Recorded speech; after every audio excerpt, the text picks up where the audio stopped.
kita bakal bahas topik mengenai moderasi beragama di era digital. Dengan saya Neha Arianto Putri. Saya Muhammad Adamali. Saya Muhammad. Nah, di sini saya akan menjelaskan apa itu moderasi beragama. Moderasi beragama ialah mengambil jalan tengah, tidak condong ke kanan maupun ke kiri. Dia lebih mengutamakan keseimbangan, toleransi, dan keharmonisan. Nah, saya akan bertanya nih kepada Kak Putra. Moderasi di era digital itu sangat penting nggak sih, Kak? Menurut saya penting banget sih, apalagi kita hidup di era digital. Kita juga kaum Gen Z kan, kita kebanyakan berinteraksi di media sosial. Di media sosial itu yang kita temui bukan hanya teman-teman kita, lingkungan kecil ataupun lingkungan rumah.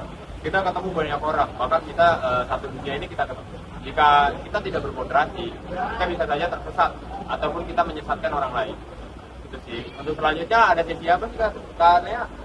Selanjutnya kita bakal kupas tuntas tentang moderasi beragama di era digital, Kak.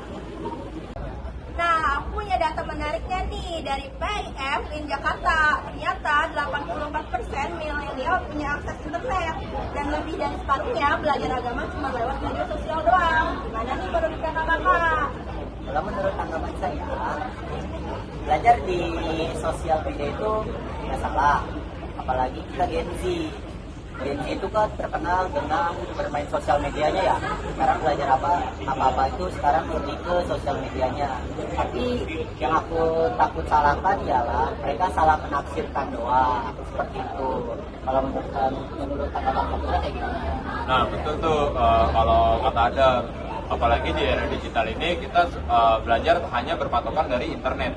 Kita tidak menanyakan lagi apakah berita tersebut atau informasi tersebut benar atau salah. Dan kebanyakan di internet kita belum tentu nih semuanya benar. Kebanyakan di internet juga banyak yang salah. Ada juga yang menyesatkan, ada yang kurang baik dan segala macamnya. Jadi kita lebih baiknya kita boleh menerima informasi dari internet, tapi kita juga bertanya kepada tokoh agama atau ahli agama apakah hal tersebut benar atau tidak. Jadi seimbang gitu loh antara digital dan non digital. Oh, jadi gitu ya, Kak. Aku punya cerita nih dari teman aku. Kalau ada temen dia yang menjalankan agama, bahkan sampai diupload di media sosial. Menurut Kak Adam dan Kak Putra gimana nih tanggapannya? Waduh, kalau menurut saya itu udah sangat fatal sih ya. Karena mengupload video dan menjelek-jelekan agama sampai di posting di sosial media ya. Nah, yang tadi saya udah jelaskan di awal, saya kan menjelaskan apa arti moderasi agama. Moderasi agama itu kan tentang bertoleransi, tentang keharmonisan satu sama lain. Jadi menurut saya kalau seperti itu teman kakak sudah sangat tidak mencerminkan sikap yang bermoderasi. Seperti itu Kak, kalau tanggapan Putra seperti apa nih? Nah betul tuh, itu berarti kan nggak mencerminkan bermoderasi ya. Apalagi tema kita tadi bermoderasi di era digital. Nah itu sampai mengupload. Nah kita sebagai Gen Z itu tidak boleh seperti itu. Itu karena hal yang tidak baik. Bagaimana jika orang ikut-ikutan dengan hal yang kayak gitu, jadi trending.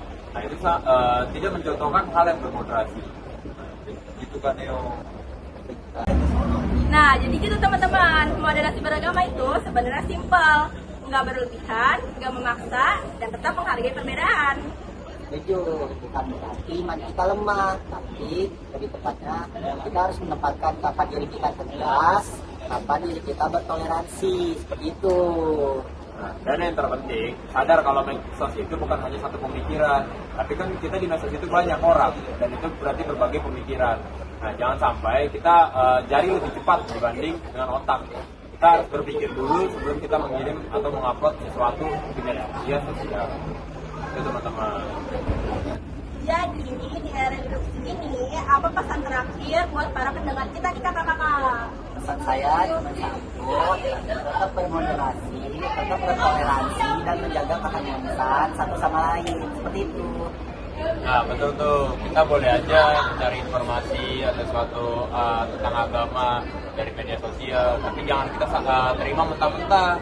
Kita juga harus bertanya kepada sang ahli ataupun tokoh agama, apakah berita atau tentang informasi tersebut benar atau tidak. Kita juga harus menghargai para tokoh agama kita. Jangan sampai kita melewati mereka. Kita harus pintar dengan hanya bertanya kepada media sosial ataupun digital lainnya. keren. Intinya tetap gunakan media sosial, tapi jangan lupa leluhur kita. Saya Neha, Saya Muhammad Ali Malik. Saya Putra Barat. pamit, sampai jumpa.